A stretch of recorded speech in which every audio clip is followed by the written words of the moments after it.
Welcome to the Dad Central Show, hosted by Ed Gow Jr. and Drew Solon. We know dads want to see their kids succeed, but they don't always know how to get there. This show gives dads the tools they need to raise confident and successful kids. What is up, everybody? Ed Gow Jr. here of Dad Central, co-host, co-producer of the Dad Central Show. And that's the other person who's the co-host, co-producer. Drew, what's going on? Well, Ed, it's just another great day. It is getting colder here in Ontario where we are, so I think that's why I just feel this natural need to grow some facial hair. It makes me feel a bit warmer. I don't know if anyone else gets that urge, but don't be scared. It's not staying forever. So I'm doing well today. Well, you know what? It's interesting. When I was younger and I had hair, I had a beard, and one of my mentors at the time said, "Shave your beard." I go, "Why?"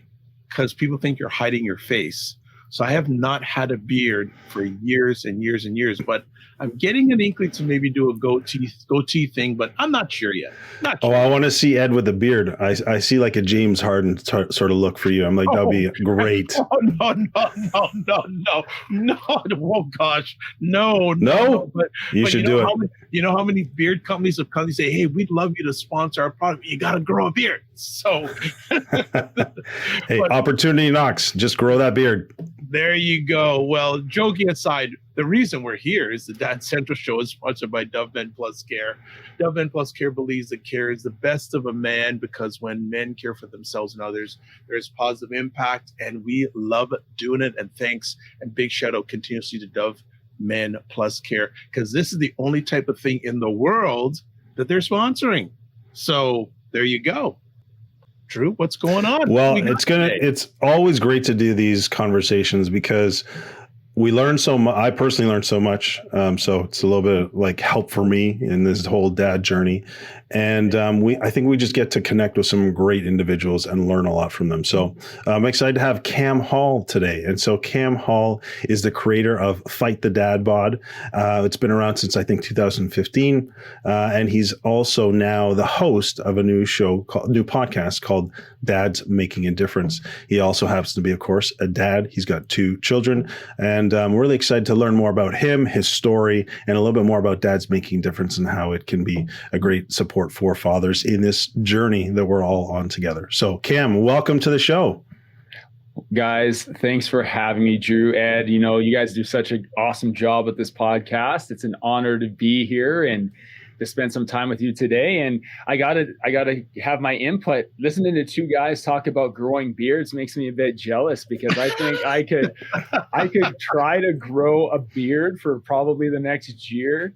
And Drew, I just still wouldn't match what you have started. So I'm a little bit jealous. My face stays cold here in Canada all winter. And so, no, fellas, it's great to be here. Thanks for having me. Well, appreciate it. Yeah, appreciate it. Thanks for taking the time out of your positive, productive schedule to be with us and with our family worldwide. Yeah. Well, Cam, I appreciate that. I have always said I didn't really hit puberty until I hit 40. And even still, I probably do the same grow. Well, anyways, maturity then. I didn't hit maturity until 40. And even then, I'm not even so sure about it. I play too much with the kids and look like a kid myself. So, but I hear you. It's hard to grow this thing, and it doesn't stay long. But, you know, we like to start the show by getting a little bit of the backstory. You know, how did you get to this place you are today? And so why don't you start by taking us back to the early years for Cam? Tell us a little bit, what was life like for you growing up? So I had the opportunity to grow up in a loving family. Hey, you know, a lot of guys will say I came from a really tough background. Things are really hard for me.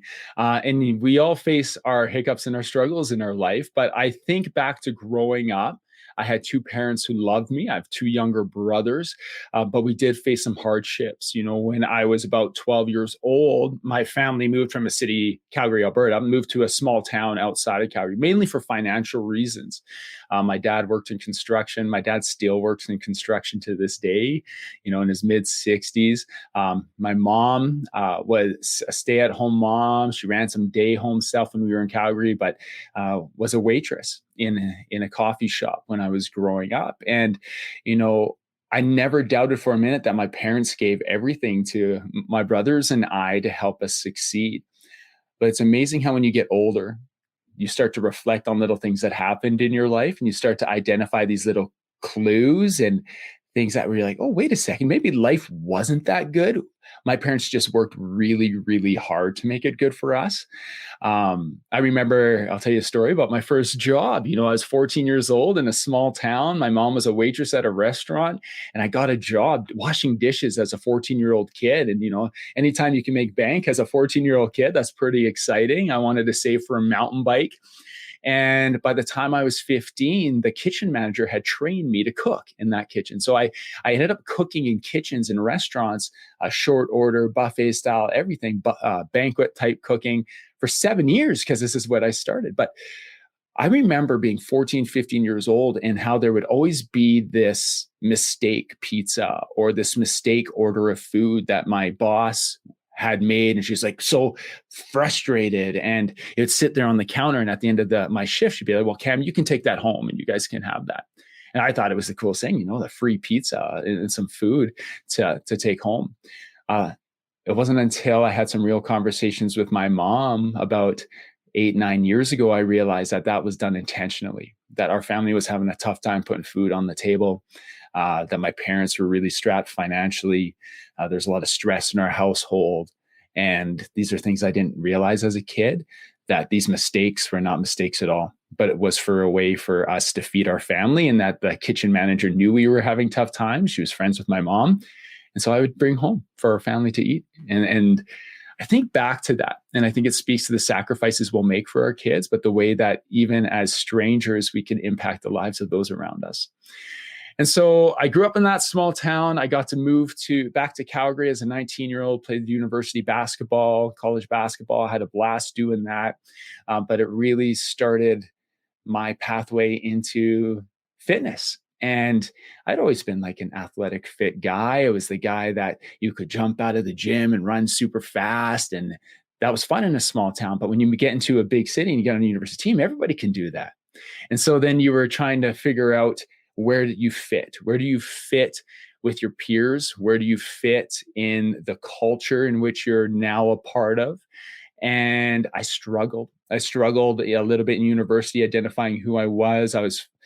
Man, we were all young 20 to 22-year-old men at one point, and we don't make the best decisions in those times all the time. And so I made some decisions in my life that maybe I'd go back and not change, but shift the trajectory of my life a little bit.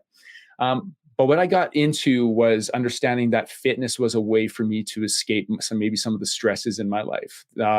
If anything else was falling apart, I could come back to fitness. I could come back to being the guy who worked out all the time. This was great until I was, 25, 26. But when you stop playing sport and you guys, like, you being parts of teams, like when you're part of a culture where you're just thrown into this grouping of, for me, it was like 14 to 15 guys every year. I didn't have to make friends. Like, I didn't have to work hard to find a place for myself to belong. And then I finished my eligibility, which happens to all of us at one point. And I transferred to another university to get a second degree. And when I showed up, I was like, man, who am I? Like, who do I identify myself as? I can't be Cam the basketball player anymore, but people just knew me as Cam the fit guy. And, I've been pretty clean cut my entire life, but during that period of time, for about a year and a half, we joked about beards. I never was able to grow a beard, but I grew my hair. I didn't cut my hair for like a year and a half. And so 2 years later, I got hair that's down past my ears. I'm rocking Hold on a second. Hold on. Are there pictures of this? There are pictures of this, and you can find them on Facebook. You can see me. All right. You can see me leaning against an old, I can't remember the car. It was like a Chrysler Turismo or something like that, and I'm leaning on it next to my young cousin, and I got like the surfer hair, like the curly highlighted. Oh, terrible, man, terrible. So there is photo evidence of this. Sorry to interrupt. I just needed to know. It's great. I love it. So it's good. It's, when I show my kids that picture, their eyes get big and they're like, that was you? My daughter just shakes her head because she's 10. She knows better now. She's like, Dad, that was ugly. So it's good. But I think back to that time, and that's when I actually met my wife, Kim. She's my girlfriend at that time. And I was just like hitting the gym hard. I wasn't shooting hoops anymore. I didn't want to like attach myself to that. I was trying to find myself. But I attached myself to being Cam the fit guy. And then I thought, well, without fitness, I'm nothing. So I always had to be shredded. I always had to be in shape. I always had to be this guy. Well, as the older you get, I get out of university, I get a job teaching in a middle school at that time, teaching math and science. And I was also working in the evenings. And it got harder to balance my health. So I started resorting to practices that right now I look in hindsight like just unhealthy practices. Like I never put anything in my body that you wouldn't want to put in your body. But when I looked at it, I was eating chicken and rice and carrots. And that's all I ate for almost 2 years was chicken, rice, and carrots. I'd wake up in the morning, I'd have 5 ounces of chicken and some carrots for breakfast. And then 2 hours later, my watch would ding off and I'd be on the golf course with a friend and pull food, barbecue chicken and broccoli out of my bag. He's like, what are you doing? And it was because I had this image in my brain of what I needed to be for people to respect me. I had this image in my brain that I had to be fit. I had to be this really fit guy for people to want to be around me. And my wife and I got married in 2011, and I was not super healthy. I looked good, but I felt terrible. And she's like, this needs to change. And this really needs to change. Like you're not in a good space. And of course, when Maya was born, I was telling you guys before we started, I have a 10-year-old daughter named Maya, and Maya was born in 2012. And we thought like, oh, we're both ex-university athletes. Everything's going to be great. We'll just bring this child into our life and they'll just adapt with us. Well, you guys know, like I couldn't have been more wrong. The baby comes and nothing is the same. You have less sleep, more stress, less exercise, more quick, like bad choice foods. And during that period of time after Maya was born, in about 6 months, I put on between 25 and 30 pounds, about 28 pounds. And for a guy who had a really bad relationship with food and body image, because that's what I had. I had a really bad relationship with body image, poor self-image, relationship with food. I was literally starving myself to get a physical result. When I gained that weight after Maya was born, it impacted me pretty negatively. And it impacted my marriage, impacted my ability to be the father I wanted to be, the professional at that time I wanted to be. I had taken on more on my plate than I thought I could handle. I was doing a master's degree in leadership. I had finished a couple of years in teaching and thought that would be something I wanted to do.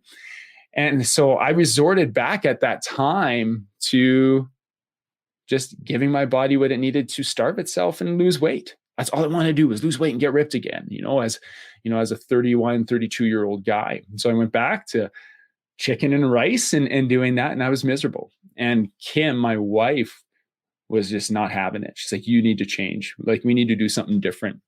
And so I feel like I'm rambling here. So cut me off anytime you want. But, when Kim had Maya, she was feeling a bit lonely herself on mat leave and had started this amazing thing called K-Fit Mommy, where she was working with moms on mat leaves and doing boot camps and parks and all these great things. And so I saw her and I was like envious of my wife. She was doing so good.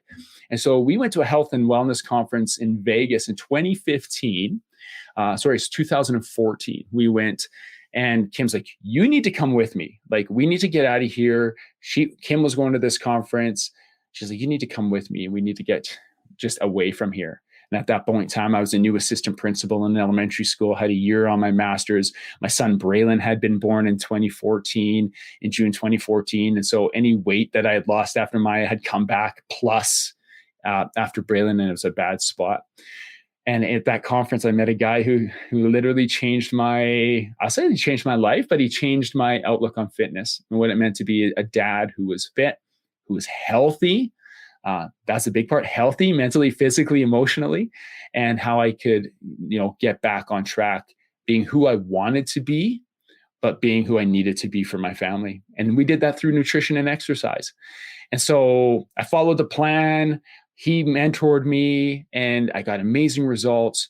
And in 2015, almost a year later, I was like, I need to show other guys how to do this. That's why I started Fight the Dad Bod, to help other men take control of their lives, to live fit, healthy, fulfilled lives with their family. Yeah, that's a great story. There's so many, I think, interesting themes that come up.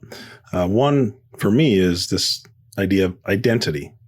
And so where you were getting your identity or where you were getting your validation, which came from please don't take this the wrong way, but it sounded like a little bit of an empty pursuit. Absolutely. Because it wasn't, as you said, healthy. It wasn't healthy for you, and it wasn't healthy for the relationships that were important to you. The other thing that comes up is the importance of that partner or that other person who can speak into your life from a maybe a bias, but a perspective that says, hey, it's not really going well for you right now. And also encouraging you to pursue something different. So those are, I think, really important things. But then the third one is this becoming a father piece. And the stresses that it adds, and then what it means as far as like, these things you thought you were pursuing and the unhealthiness of it, but then it compounds and it gets harder and harder and harder. But the fourth thing is the desire to change and the willingness to own what's going on and then do what's required. You invested in yourself for that year to be able to then do it yourself and then say, well, I want to help others do that. So I think there's a lot of really cool themes that came up as you were sharing that. So, I would have asked you, like, talk about the journey becoming dad, the fears, hopes. So you've already outlined some of those things. So maybe Ed, if you're okay, if I ask a quick question after that, my own rambling is, well, then I think what has been your greatest challenge then, just as a dad, as you go through this process? My greatest challenge as a dad is not comparing myself to what I think others are doing. Okay. So not comparing myself to this ideal image of a father who's fit, who's out like climbing mountains and skiing with his kids. Like, those are things that we do together as a family. But I feel as a dad, and you alluded back to, there's this emptiness where I, was trying to fulfill maybe somebody else's expectations for myself and this self-image. And that is something I still struggle with today, is comparison syndrome. Like, this comparing myself to others and feeling that as a dad, I'm not enough because I'm not doing what this guy on Instagram is doing, or I'm not doing what this business owner is doing. And so I started Fight the Dad Bod in 2015 to help guys like just live fit, healthy, fulfilled lives. But for the next 7 years, I had an opportunity to connect with men in a coaching aspect where they had invested in themselves, where there was a catalyst moment in their life. For some of them, it was a scary health concern. For some of them, it was their wife telling them to get their act together. For some of them, it was, a job promotion that they weren't getting, and they felt it was because of their physical fitness. Whatever it was, there was a catalyst moment where they decided to invest in themselves, take it seriously. And so I got to build really solid relationships with these guys who came in as clients, but ended up as friends. But things started to bubble to the top, Drew. In these conversations, things that I had experienced in my own life that maybe I wasn't as vulnerable in sharing at the time, were starting to bubble to the top for these men. They had prioritized their health. They had prioritized their fitness and balancing some time. But even time balance was coming to the top. Oh, Cam, how do I do this? How do I make this work? How do I make this sustainable? And then it became, I'm having these tough conversations at home, my relationship with my wife. I don't know how to navigate this. And so I escaped to the gym, and I'd be like, hold up. I escaped to the gym for a long time, for a period in my life. You can't escape to the gym. We need to hit these things head on. And so these conversations that started off about health and fitness, I felt they were quite shallow. Not shallow because guys wanted to look better and feel better and sleep better and have more energy, but shallow because men will stay shallow. Men will stay shallow in their conversations, and they won't go deep. They won't have those unfiltered conversations. And so through coaching conversations with men and relationships with men over the last 7 years, that's where I was like, the hardest thing for a dad is knowing who you are, knowing what's important to you, knowing how to navigate the barriers and the pitfalls that you might encounter, and doing so in a way that feels natural, feels supported, where you're not comparing your journey to somebody else's. And this is where Dad's Making a Difference came from. Good. So good. I got a number of conversation pieces from what you shared, and all have been very impactful. One of the things I want to talk about is, what was the relationship with your dad when you were growing up? Because he's still working, construction guy. Hard worker, man. Yeah. What was that relationship, especially in those early days of Cam's journey? I think back to my dad growing up, and like so many smiles come to my face, but also there's some memories of hardship. I remember my dad as a little boy when we lived in Calgary, like loving on my mom and hugging my mom, and they'd have water fights and chase each other through the house with a hose. And like, I remember these times as a child. And then I remember how there was a shift, maybe when I was a teenager, and I don't know what the shift was. I'm going to ask my dad someday. He's probably going to listen to this because he loves, supporting me and what I'm doing and hearing me speak. But I'm going to ask him, like, what was the shift? Because I found when I became a teenager, my dad worked a lot. We lived in a small town. It's about an hour and 15 minutes out of Calgary, and he still worked in Calgary. So he would drive in and out every day. So from the time I was about 13, 14, to the time I was a man, my dad was up at 5, gone before I woke up, as a kid, or I just catch him right before he left the house. And then he wasn't home till late at night, and I was already at practice or having a game or whatever. So, I didn't see my dad a lot during that time, but what I saw from my dad, and I saw in my dad, was this commitment to hard work and to providing for his family. And I will never doubt in my life that my dad loved me. My dad wasn't like a huggy, feely, kissy type of dad at all. That's just not his style.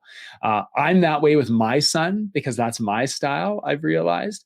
But my dad, I know my dad loved me. My dad never missed a game. He'd miss some practices, but like my dad never missed a game, a tournament, and he worked. I remember working with my dad. He worked so hard just to make sure my brothers and I had opportunity.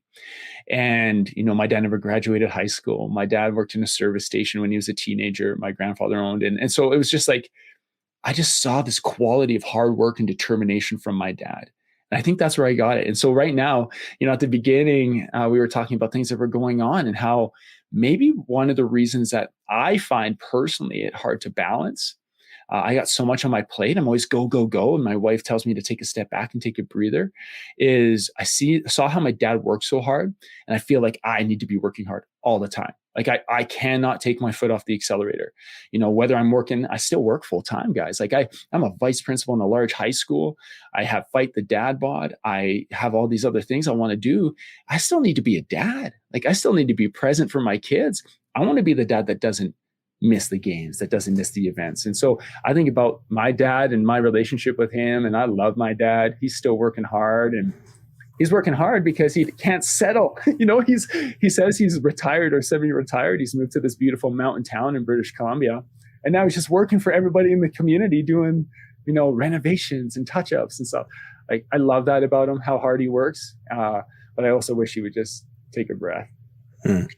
Well, that's interesting because one of the questions I did want to ask you was about the volume, right? So you got this new podcast, Dads Make a Difference. You've been doing Fight the Dad Bod. You've got a full-time job, you said.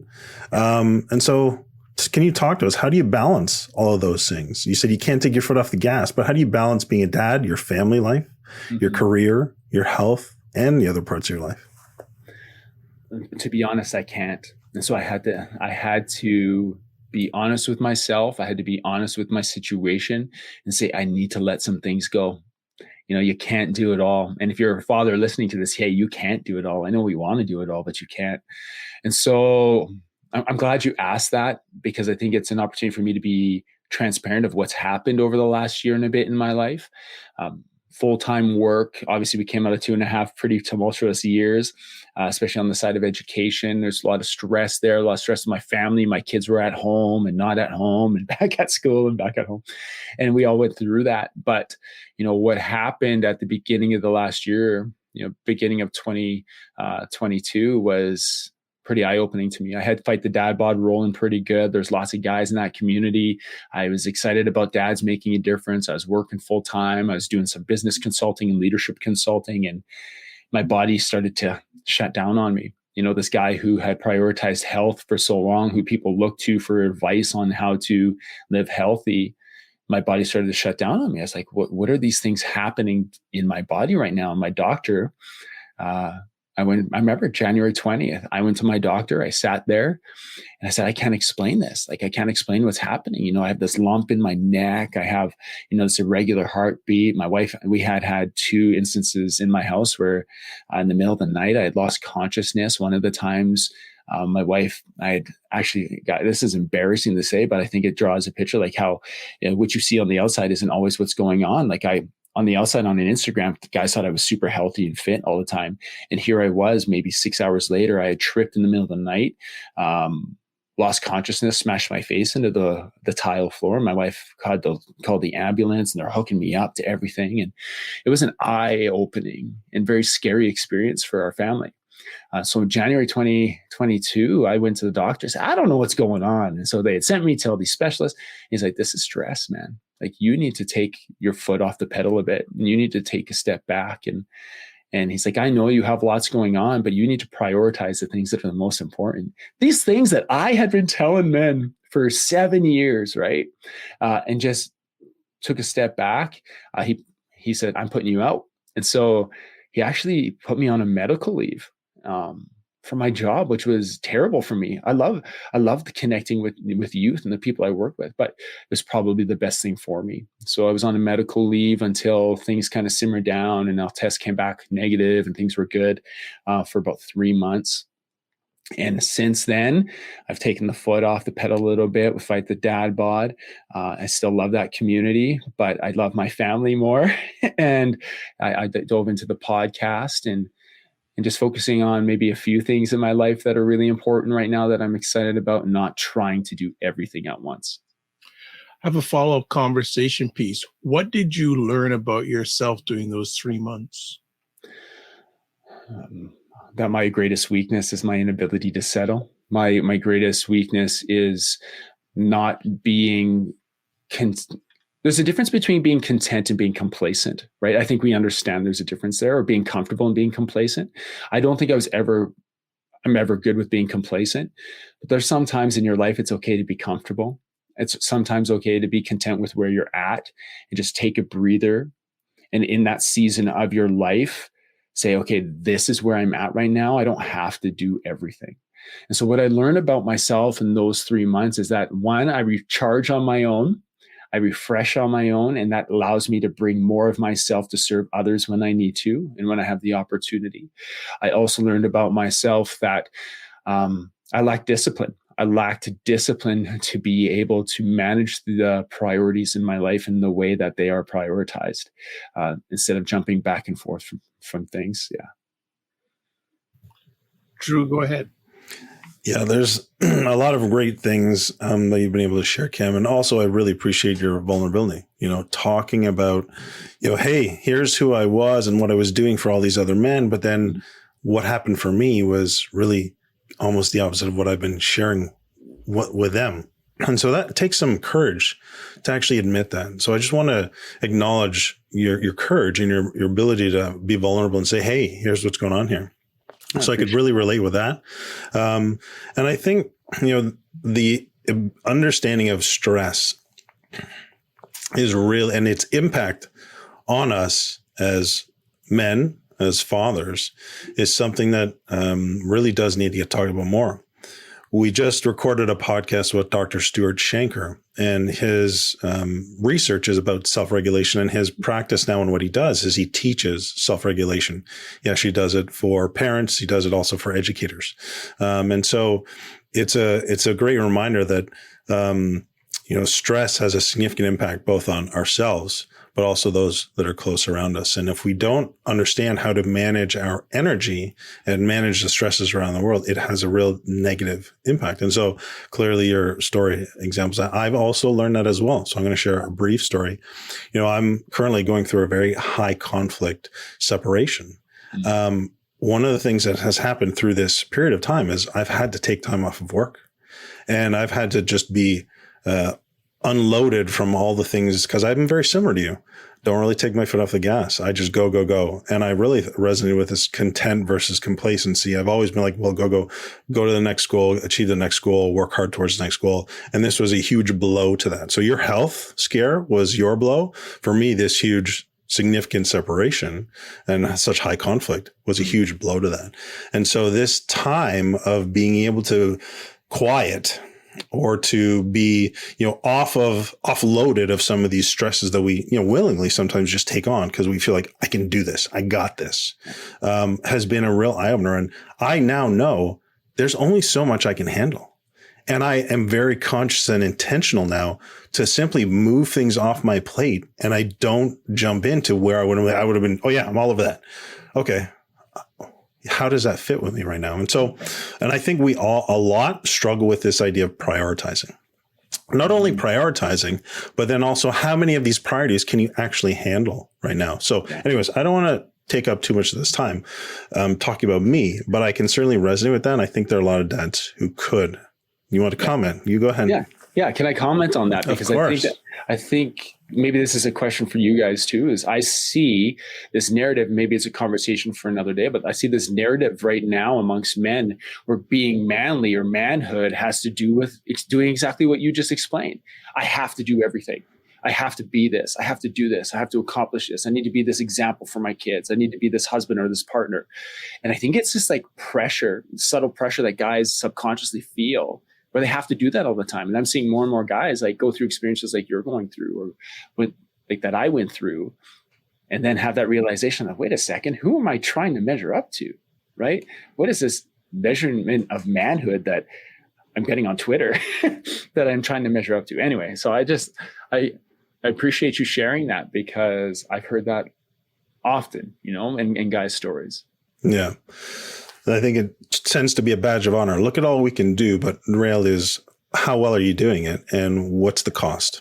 Yeah. And so, being able to identify the top priorities where you get the greatest reward, you get as greatest return sort of on your time and energy, right? But also what is required of you. Some things we take on that are not actually required of you at all. And so that can also add to those stresses. But why don't we talk a little bit about this? So tell us a little bit more about your new podcast and how it came to be. And then what do you want to achieve with Dads Making a Difference? Or what do you hope that it's helping dads with? Yeah. And so I mentioned that things had started to bubble to the top in my personal one-on-one conversations with guys I was coaching. And these areas of like stresses, more or less, right? How am I going to provide for my family?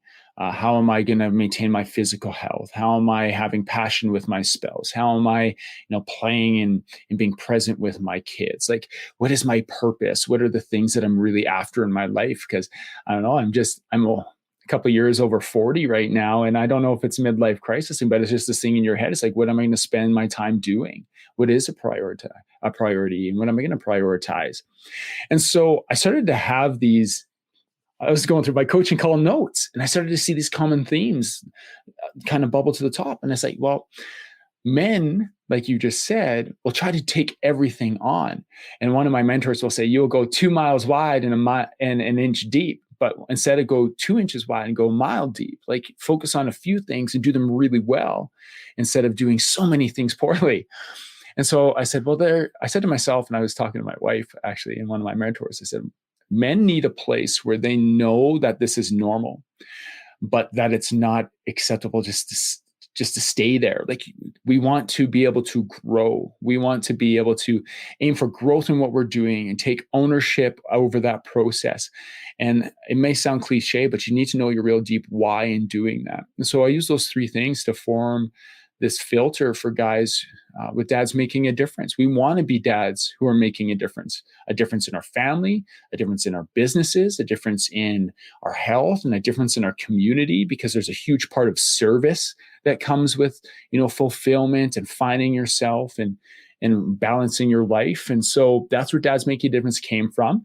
The podcast is a way for me to connect with amazing guys and women who are making a difference and who are also on a trajectory to help others make a difference in their lives. So the podcast is just a great avenue for me to connect with amazing people.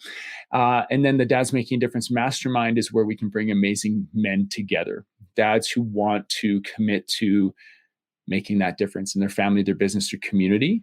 But there's something also that I found is men were, especially over the last 3 years, men were craving connection. They were craving community, a place to gather, a place to connect with other men who maybe have been in the same spot. We got entrepreneurs who are doing what I did with Fight the Dad Bod, but they're on the beginning of their journey and they have great ideas and great plans, but they don't know where to go. And they might hire a business coach to guide them, but that business coach doesn't give them the unfiltered conversations that they need. We talk about, your physical health, your emotional health, your spiritual health, your financial health, and your professional goals. And we talk about these things as a group and have unfiltered conversations to move men forward. And so my goal is that through Dads Making a Difference, we are inspiring men to do that. We're inspiring men to reach out to other men, to encourage them, support them, but also initiate change in their life. It's great. I could build off of that, but I'm going to let Ed hop in here if you'd like to, Ed. Yeah, no problem. I'd like to know, there's a number of different conversation pieces, but let me just go with this one. What's the most important skill you've developed that is essential for your ability to be a dad, and why is it so important for you? Oh, most essential skill. Well, I told you I struggled with prioritizing, right? And discipline. If there is a skill that I've been working on developing over the last year, it's discipline. It's being able to carve out time and stick to it.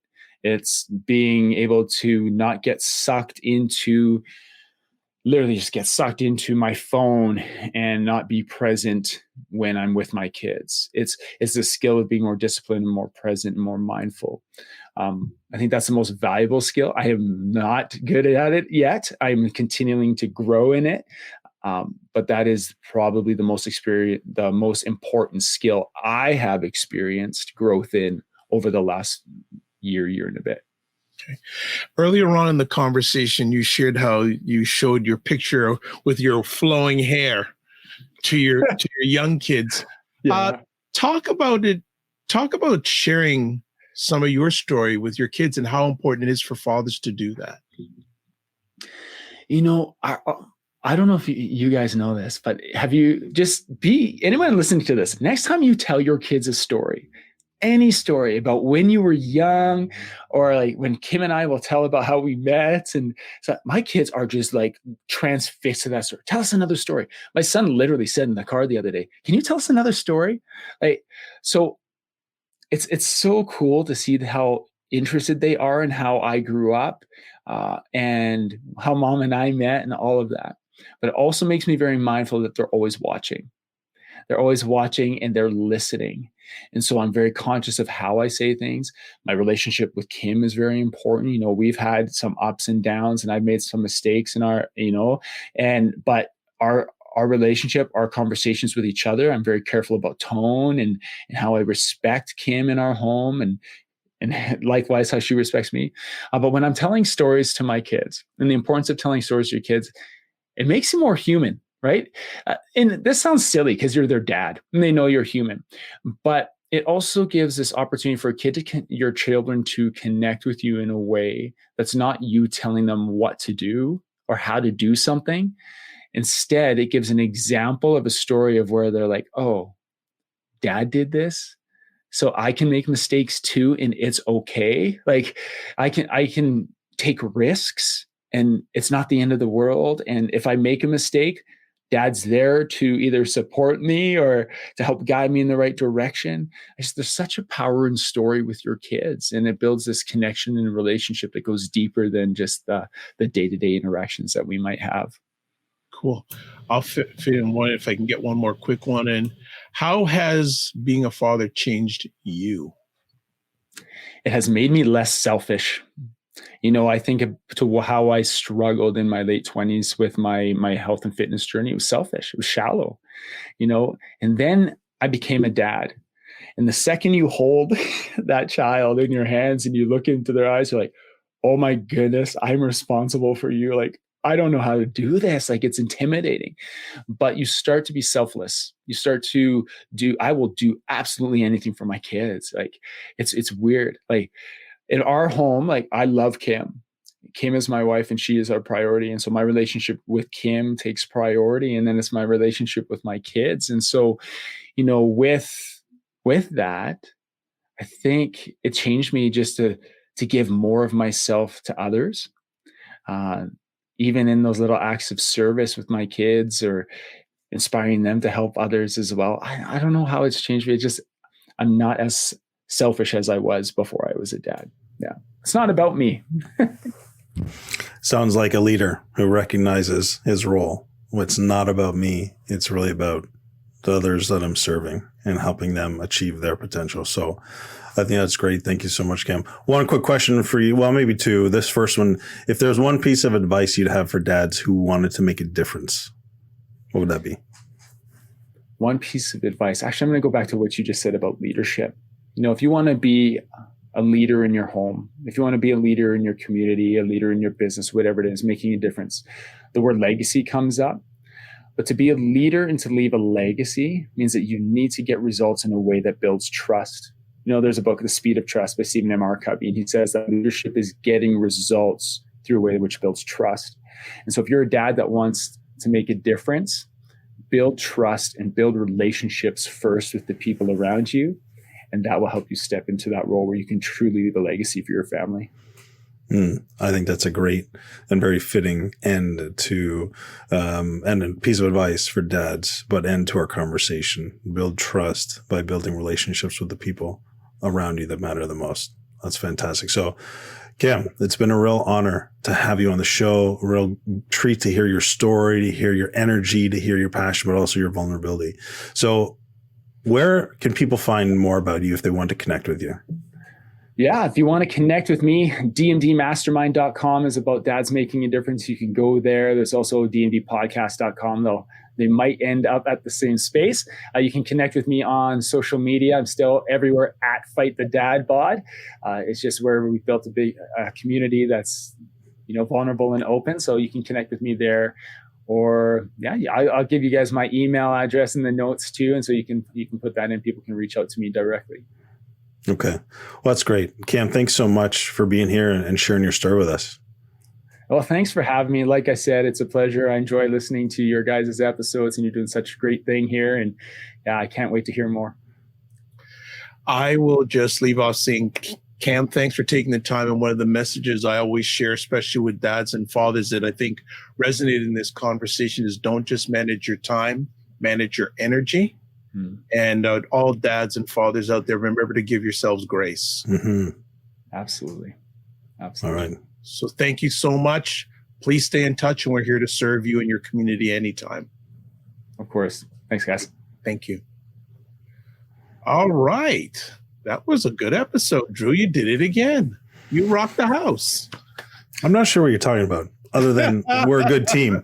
And we bring on people who have great stories and have great content to share with our listeners. And so I think it's just a real honor to be able to do that. So if people are listening and they find value, then great.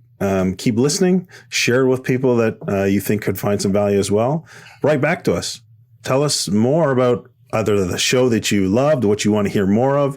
I shared in a show earlier about here are some of the 3 challenges that we hear a lot from dads. And we're trying to begin addressing some of those things. And that was, keeping your calm, staying cool. It was being able to manage the different demands. And it was also being able to engage and connect with your partner. And so we want to keep hearing from listeners so that we can continue to bring value and have great conversations that help me, but also help everyone else.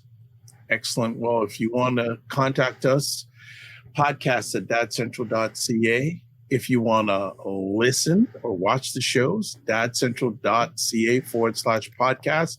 And we have a pile of resources on the Dad Central website. So go to dadcentral.ca, and we have a lot of resources that will help parents, dads and moms, by the way, in the role of parenting. And we just want to end off, as always, the Dad Central Show is sponsored by Dove Men Plus Care. Dove Men Plus Care believes that care is the best of a man, because when men care for themselves and others, there's a positive impact. So keep on watching, share it out, whatever platform that you're watching or listening to this on, subscribe to it and also share it out. And we'll talk to you soon. Be well. And remember to give yourselves grace, and don't just manage your time, manage your energy. Be well.